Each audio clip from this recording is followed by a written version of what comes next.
Hey everyone, Mateo here from arcade.dev. So, you build an MCP gateway, your tools are in there, it works, and you and your teammates can connect to it from Claude, Cursor, VS Code, any client you like. And then somebody asks the obvious next question. How do we ship this to the actual users? Everyone who signed up for the product. People who have no reason to ever have an arcade account or even know what arcade is. That's exactly what a user source is for. A user source is the bridge between your MCP gateway and your own OIDC identity provider. When someone connects to your gateway, Arcade sends them to your identity provider to sign in and then identifies them by a claim on the token that comes back. Arcade never has to know about your users ahead of time, and you don't provision anybody. The whole identity lifecycle, sign up, sign out, deletion, your MFA policy, all of that stays exactly where it already lives. To be clear, this is deliberately separate from whatever you use to sign into Arcade as an admin. Two different systems so you can govern your admins and your end users with different policies. Today, I'll show you how to do this with Stytch. Stytch models this as a connected app, which is a nice fit. Your gateway generally is a first-party application acting on behalf of your own users. I'll create the connected app in Stytch, wire it up as a user source in Arcade, attach it to a gateway, and then sign in as an actual end user to prove it works. Let's get into it. I've just logged in to the Stytch dashboard. I've already created the Stytch example for Next.js running on this test project. So in my browser, we can see that at localhost 3000, I'm running their example project, and I can continue with Google using my personal Google account. This is different than my Arcade account, which I use to admin the Stytch dashboard.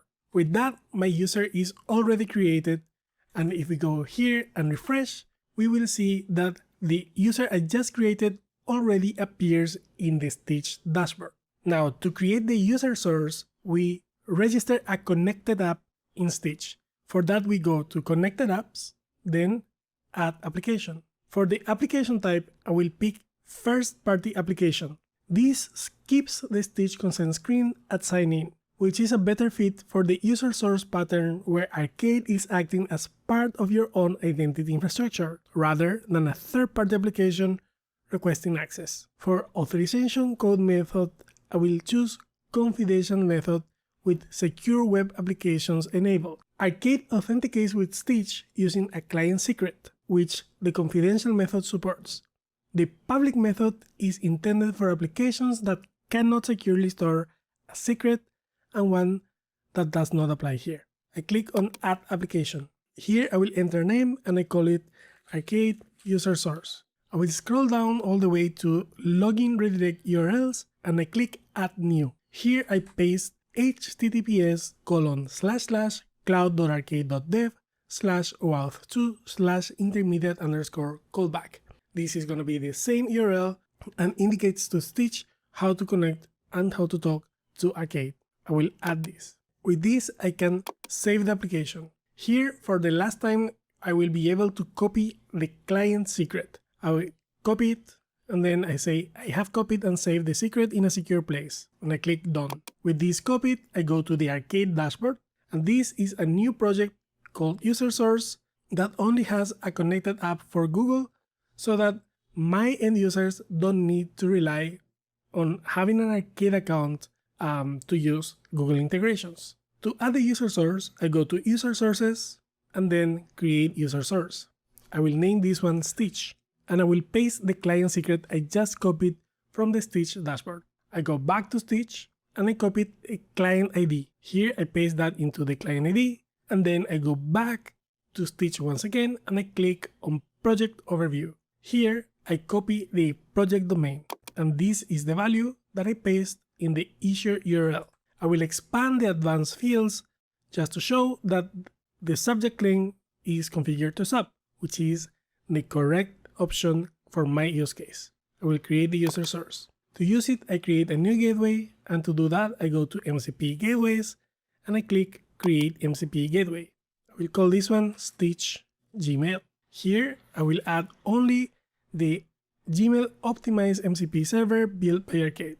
On the Choose Who Connects section, I will choose external users, and since I only have one user source, it's already selected for me. So I will just create the MCP gateway, and then I will copy the command to connect it to Claude Code, which is the MCP client of my choice.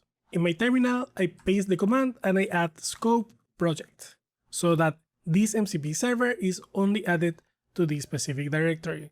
When I run Claude, it will detect that a new MCP server was added to the project, and I will allow it to use it. One MCP server needs authentication, so I run /mcp. It's the Stytch Gmail MCP gateway that we just added to Claude. I hit authenticate, it will open my browser and I can continue with Google using my personal Google account. Here I am presented with the intermediate callback by Arcade, but you can configure this away if your client supports SIMD.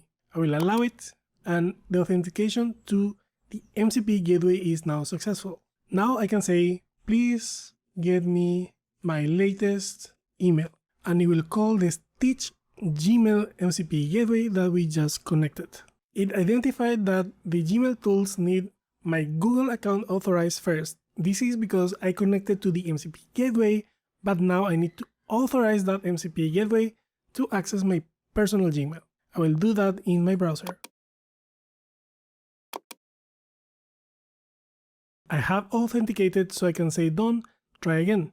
And it was able to retrieve my latest email from my personal email. If we go back to the Arcade dashboard and we go to connected users, we can see that the user ID over here is the same as the user ID that was created for my personal Gmail on Stytch. And that's the whole thing. A connected app in Stytch, a user source in Arcade, and a gateway pointed at it. There are 3 things worth knowing before you do this for real. First, the subject line.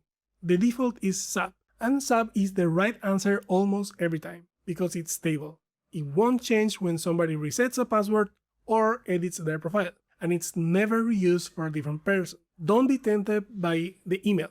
Emails get reassigned and pick sub deliberately the first time because the value of that claim becomes the user's ID inside Arcade. Change it later, and every tool authorization your users already granted gets orphaned under the all IDs. Second, I did this in Stytch test mode. Production is a separate set of credentials, so update the user source in Arcade when you flip the switch. One user source can back as many gateways as you want inside a project. You set this at once, not once per gateway. The full written version of every step is in the docs, link in the description, and if you're on a different identity provider, there's a walkthrough like this one for every provider we support. If this was useful, hit subscribe, and see you on the next one.